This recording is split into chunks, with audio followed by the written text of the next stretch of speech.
कार्यक्रम में मेरे साथ मंच पर उपस्थित कर्नाटक के मुख्यमंत्री श्रीमान बसवराज जी, केंद्रीय मंत्री श्रीमान प्रहलाद जोशी जी, आज जिनके विभाग द्वारा ये बहुत महत्वपूर्ण कार्यक्रम का आयोजन हुआ है, ऐसे हमारे केंद्रीय मंत्री अनुराग ठाकुर जी, निशीथ प्रामाणिक जी, कर्नाटक के गृह मंत्री महोदय अश्वत्थ नारायण जी, केसी नारायण गौड़ा जी, पीसी मोहन जी, तेजस्वी सूर्या जी,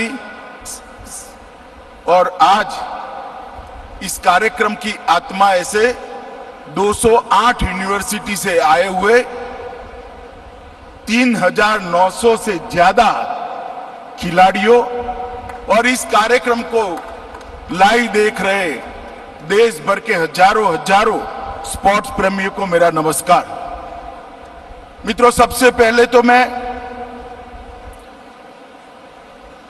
इस दूसरे खेलो इंडिया यूनिवर्सिटी गेम्स में जिन जिन लोगों ने हिस्सा लिया है, जिन जिन खिलाड़ियों ने हिस्सा लिया है, वो सभी के सभी 3900 खिलाड़ियों को बहुत बहुत बधाई देना चाहता, क्योंकि खेल में जो खेलता है वो बधाई के पात्र है।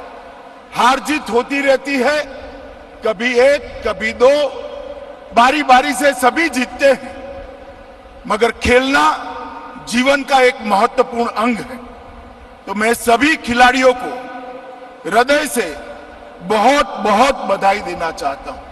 मित्रों, आज जब हम यहां पर खेलो इंडिया यूनिवर्सिटी गेम्स के तत्वाधान में इतने सारे देश भर के खिलाड़ी यहां पर आए हैं, तो मैं थोड़ा पीछे ले जाना चाहता हूं। 2014 के पहले जिनके मन में जरा भी खेल के लिए प्यार है, खेल के प्रति लगाव है, वो सारे के सारे लोग कोई भी इंटरनेशनल गेम देखे तो चिंतित होते थे।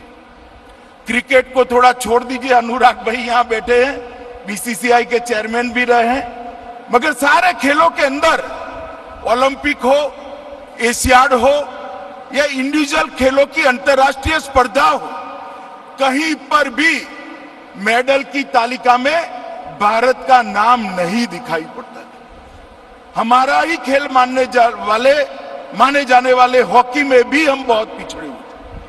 मोदी जी 2014 में आए और मोदी जी ने 14 के बाद जीवन का एक लक्ष्य रखा है कि हर क्षेत्र में भारत दुनिया में सबसे प्रथम होना चाहिए, खेलों में भी होना चाहिए। और मोदी जी ने, मैंने लंबे सालों तक उनके साथ काम किया है, कभी समस्या के बारे में चिंता नहीं की, इसके रास्ते निकाले हैं, परिश्रम किया है, पुरुषार्थ किया है, प्लानिंग किया है और परिणाम लाए हैं।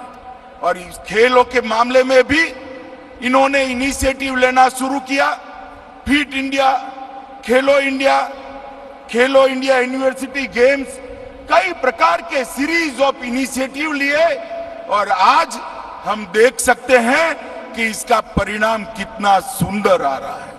हमारे मंत्रालय ने पहले राज्यवर्धन राठौड़ जी, फिर किरण रिजिजू जी और अब अनुराग ठाकुर, जो स्वयं एक बहुत बड़े स्पोर्ट ऑर्गेनाइजेशन को सफलतापूर्वक चलाकर यहां आए, ये सभी ने सभी खेल संघों के साथ कोऑर्डिनेट कर अंतर्राष्ट्रीय कोचों की व्यवस्था कर और सिलेक्शन के अंदर पारदर्शिता लाकर आज कोई भी गेम हो, इसके अंदर भारत का नाम ऊपर उठाने का काम नरेंद्र मोदी सरकार ने किया है। मित्रों, आज मैं देश भर के युवा खिलाड़ी जो कार्यक्रम को देख रहे हैं, बाहर ओपन स्टेडियम में भी देख रहे हैं, सबको कहना चाहता हूं कि खेल हमारे जीवन का बहुत महत्वपूर्ण अंग है। मैं भी खेलों के साथ जुड़ा रहा हूं और मैं जानता हूं कि जो खेलता नहीं है वो जीवन में कभी सफल नहीं होता है। जो खेलता है वो ही जीवन में सफल होता है। क्योंकि खेल के बगैर ना हार को हजम करने की क्षमता आती है, हार को जब हजम करने की क्षमता आती है तब जीतने का जुनून पैदा होता है, और जीतने का जुनून ही जीतने की आदत बनाता है।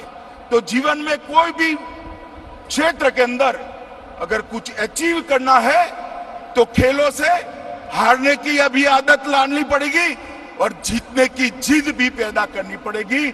वो खेलों से ही हो सकती है। और 130 करोड़ की आबादी वाले देश में जब इंटरनेशनल गेमों में मेडल की तालिका देखते थे, हम बहुत निराशा के साथ देखते थे। खेल तो देखते थे, कोई भी जीतता था, अच्छा खेल देखकर आनंद होता था, मगर अभी ओलंपिक में और पैरा ओलंपिक में जब हमारे खिलाड़ी मेडल लेकर आते हैं तो पूरे भारत के 130 करोड़ लोगों की छाती गज गज फूल जाती है और देश भर में फटाके जलते हैं। ये परिवर्तन 2014 से 2022 के अल्प कालावधि में आया है। और मैं ये आजादी का अमृत महोत्सव है, मैं स्पष्ट रूप से आगे का रोड मैप दे सकता हूं जो मोदी जी ने बनाया है। देश जब 2047 में आजादी की शताब्दी मनाएगा, ओलंपिक की मेडल की तालिका में भारत 1 से 5 नंबर के बीच में गौरव के साथ खड़ा हुआ दिखाई पड़ेगा। और इसलिए सरकार ने ये यूनिवर्सिटी गेम्स, खेलो इंडिया जैसे प्रोग्रामों का आयोजन किया है और हम भारत को एक महान खेल राष्ट्र बनाने की दिशा में आगे बढ़ रहे हैं। इसके साथ साथ खेल के इंफ्रास्ट्रक्चर को बढ़ावा देना, स्टेट स्पोर्ट्स साइंस सेंटर की स्थापना करना, कम्युनिटी कोचिंग की व्यवस्था करना, इंटरनेशनल कोचिंग की व्यवस्था करना, वार्षिक खेल प्रतियोगिताएं करना और देश के आदिवासी और ग्रामीण तबके से भी खिलाड़ियों को प्रोत्साहन मिले और स्थान मिले, इसके लिए एक वैज्ञानिक आयोजन करना। ये सारी चीजों को मोदी जी ने एक माला में मोतियों की तरफ पिरोकर भारत के खेल के उज्जवल भविष्य को सुनिश्चित किया है। मित्रों, आज 208 यूनिवर्सिटी से 3900 खिलाड़ियों ने यहां पर भाग लिया है। कितना लोकप्रियता इस आयोजन का बढ़ता जाता है। ओडिशा में जब ये गेम हुआ, इसके पहले तो 158 यूनिवर्सिटीज ने हिस्सा लिया था और 158 से दूसरे ही साल 158 से बढ़कर 208 यूनिवर्सिटी ने हिस्सा लिया है। ये बताता है कि हमारे देश के खिलाड़ी इस प्रतियोगिता को लेकर कितने उत्साहित हैं। और उस वक्त ओडिशा में लगभग 3100 खिलाड़ियों ने भाग लिया था। आज 3900 खिलाड़ी यहाँ उपस्थित है, खेले भी है और जीत कर भी जा रहे हैं। यही बताता है कि जो इनिशिएटिव मोदी जी ने लिया है वो इनिशिएटिव कितना कारगर साबित हो रहा है। मोदी जी ने इसके साथ साथ हमारे भारतीय खेलों को बढ़ावा देने के लिए भी कई सारी योजनाएं चालू करी। इसी बार इस खेल के अंदर योग और मलखम को हमने प्रवेश कराकर भारतीय खेल, ग्रामीण खेलों को हमने विश्व के अंदर स्थान देने के लिए एक मंच उपलब्ध कराने का काम किया है। दुनिया भर के स्पोर्ट्स को जानने वाले लोग जब हमारे यूनिवर्सिटी के खेल महाकुंभ का वर्णन देखेंगे तब मलखम भी लोकप्रिय होगा और योगा को तो मोदी जी लोकप्रिय कर ही चुके हैं। देश भर में से अब दुनिया में भी हमारे ये खेल आगे बढ़ेंगे। लगभग मैं यहाँ पर मेजबान जैन यूनिवर्सिटी का भी बहुत हृदय से साधुवाद देना चाहता हूँ कि इन्होंने इस महाकुंभ को सफल करने के लिए बहुत बड़ा योगदान दिया है। और अनुराग जी ने बताया, जैन साहब यहाँ बैठे ही है, भाई एक बार जैन साहब के लिए सभी लोग ताली बजाइए। और ताली बजाना इनका सम्मान करना इसलिए भी बनता है कि सबसे ज्यादा मेडल उनकी जैन यूनिवर्सिटी जीत कर आई। आज मैं मिला था उनको 10 मिनट के लिए, 10 मिनट के लिए मैं मिला था। मैंने उनको बताया कि विश्व का सबसे बड़ा स्टेडियम मेरी कॉन्स्टिट्यूएंसी में बना है, नरेंद्र मोदी स्टेडियम। मैंने उनको कहा है कि आपकी यूनिवर्सिटी वहां 80 खेलों को खेलने की व्यवस्था है, 80 गेम्स को खेलने की इसके कोचिंग की व्यवस्था है। आपकी यूनिवर्सिटी हमारे साथ टाइप करे और खिलाड़ियों को बढ़ावा देने का काम करे। सभी खिलाड़ियों को जानकर आनंद होगा, वहां पर लगभग 2000 खिलाड़ियों को रहने की हॉस्टल भी हम बना रहे हैं और 300 कोचिज को रहने के फ्लैट भी बना रहे हैं। मगर ये सब इंफ्रास्ट्रक्चर मोदी जी के प्रेरणा से ही हो रहा है। मित्रों, आज मैं इतना ही कहना चाहता हूं कि हमारे देश 130 करोड़ देश का ये देश और दुनिया में सबसे युवा देश, और खेलों में अगर भारत आगे नहीं बढ़ता है तो हमारी ही कोई कमी मानी जाएगी। मोदी जी ने चिंता की जगह चिंतन कर कर, व्यवस्था कर कर, व्यवस्थापन कर कर एक खेल को आगे बढ़ाने का एक 25 साल का रोड मैप बनाया है।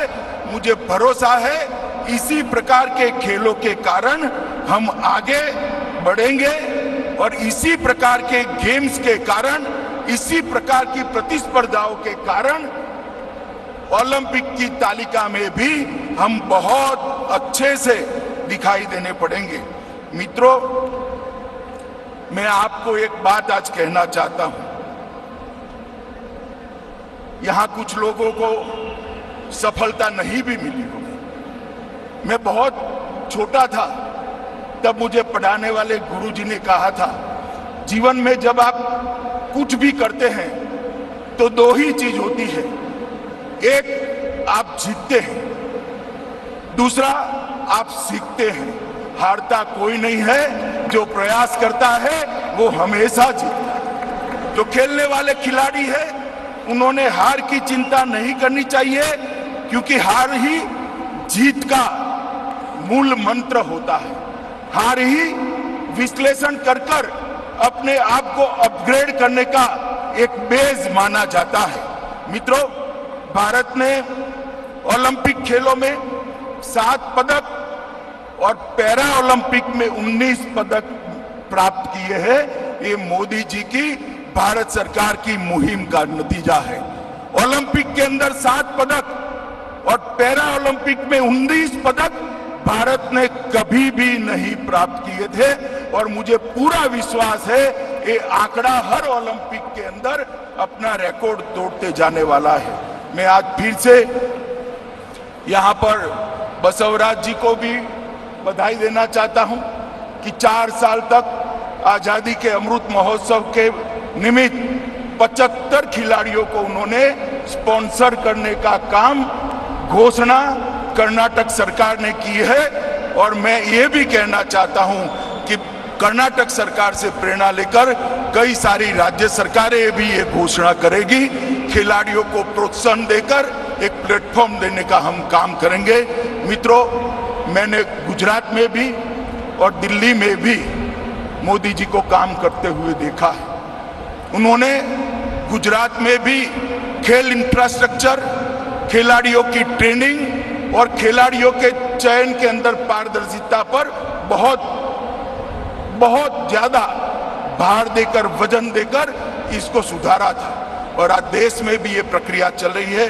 मुझे पूरा विश्वास है कि आज भारत ने जो टॉप्स की योजना शुरू की है, इसके अंदर लगभग 258 खिलाड़ियों को ओलंपिक के लिए तैयार करने का काम शुरू किया है। हमारे 258 खिलाड़ी आने वाले ओलंपिक में जरूर ढेर सारे मेडल लेकर आएंगे और भारत खेलता रहेगा, भारत जीतता रहेगा और भारत सर्वश्रेष्ठ बनता रहेगा। फिर से एक बार विशेष कर अनुराग जी और निशित प्रामाणिक और उनकी पूरी टीम को ये बहुत सुंदर आयोजन के लिए मैं बहुत बहुत बधाई देना चाहता हूं। कर्नाटक सरकार और जैन यूनिवर्सिटी को भी हृदय से बहुत बहुत बधाई देना चाहता हूं मित्रों। और सबसे बड़े बधाई के अगर कोई पात्र है तो आप 3900 खिलाड़ी हैं जिन्होंने खेलकर पसीना बहाकर इस प्रतिस्पर्धा के अंदर जान डालने का काम किया है। फिर से एक बार आप सभी को बहुत बहुत शुभकामनाएं है। इसी में से हमारे ओलंपिक के खिलाड़ी जगमगते चेहरे के साथ सोना लेकर वापिस आए। ऐसी आप सबको बहुत बहुत शुभकामनाएं। वंदे मातरम। भारत माता की जय।